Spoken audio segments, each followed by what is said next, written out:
नमस्कार दोस्तों, नवनिर्माण एकेडमी में आपका स्वागत है। कई दिन के बाद आज हम लोग बोर्ड पर क्लास ले रहे हैं मित्रों।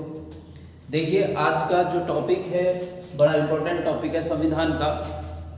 भारत का महान्यायवादी, यहाँ से प्रश्न जनरली संविधान में पूछा जाता है मित्रों।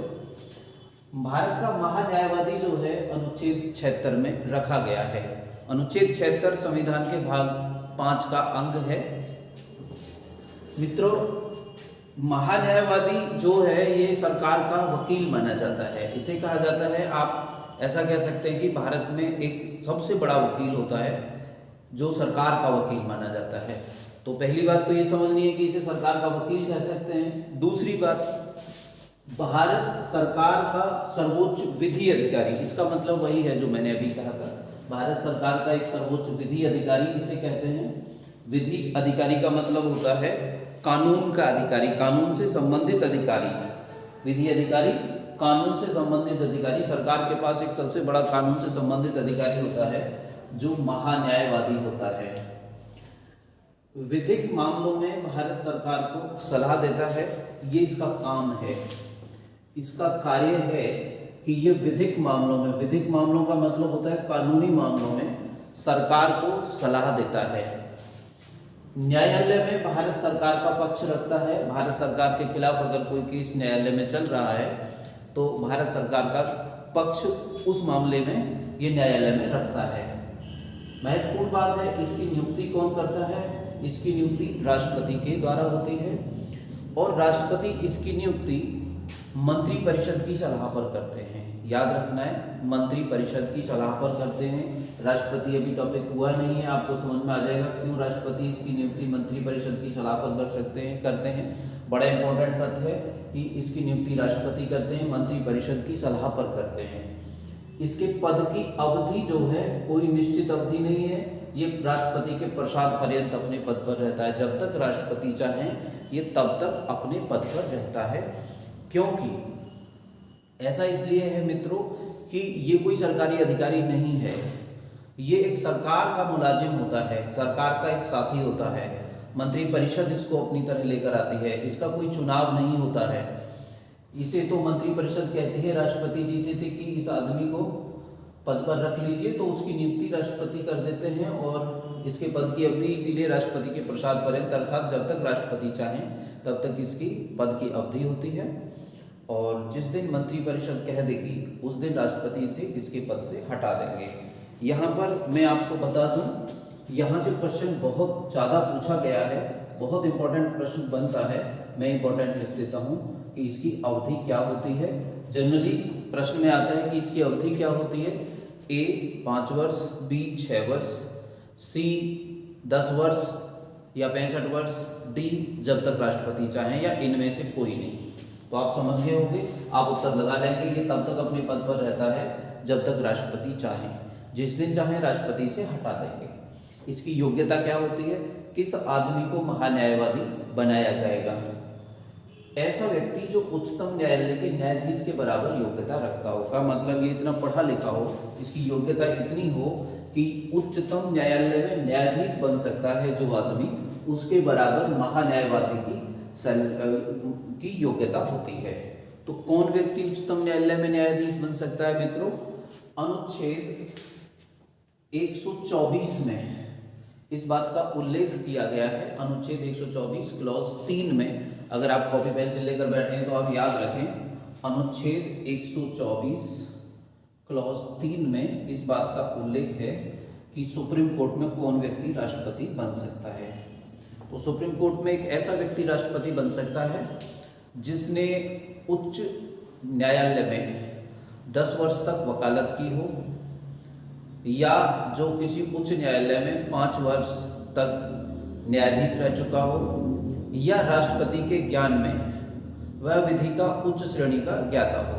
3 योग्यताएं होती हैं उच्चतम न्यायालय में न्यायाधीश बनने के लिए।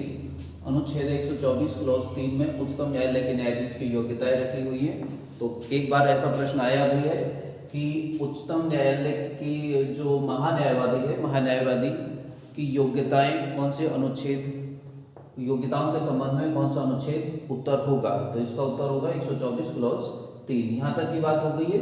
अगर ये व्यक्ति त्यागपत्र देगा तो ये त्यागपत्र किसे देगा, ये त्यागपत्र उसी व्यक्ति को देगा जिसने इसकी नियुक्ति की है। तो इसको ये त्यागपत्र देता है महामहिम राष्ट्रपति जी को। ये सभी न्यायालयों में सुनवाई कर सकता है, बड़ा महत्वपूर्ण क्वेश्चन है, भारत के किसी भी न्यायालय में सुनवाई कर सकता है। इसका कार्य क्या होता है, राष्ट्रपति द्वारा दिए गए विषय पर सरकार को कानूनी सलाह देना इसका कार्य होता है। और इसका कार्य एवं कर्तव्य यह सब भी होता है जो राष्ट्रपति इसे समय समय पर काम दें वह इसका काम होता है। और संविधान में जो काम इसके लिए उल्लेखित हैं, कर्तव्य इसके लिए उल्लेखित हैं, वो इसके काम होते हैं, उन्हीं को करना पड़ता है इस व्यक्ति को। अनुच्छेद 88 में कहा गया है कि यह संसद की कार्यवाही में भाग ले सकता है। मित्रों, संसद की कार्यवाही में भाग ले सकता है, संसद का मतलब क्या होता है, संसद में 2 सदन होते हैं, लोकसभा और राज्यसभा। तो यह राज्यसभा में भी की कार्यवाही में भी भाग ले सकता है और लोकसभा की कार्यवाही में भी भाग ले सकता है। अपने विचार रख सकता है, इसका मतलब कार्यवाही में विचार रख सकता है, यह बोल सकता है, लेकिन ये मत नहीं दे सकता। संसद में ये मत नहीं दे सकता है, न तो लोकसभा में मत दे सकता है न राज्यसभा में मत दे सकता है। इसे मत देने का अधिकार नहीं होता है, बैठक में भाग लेने का अधिकार होता है।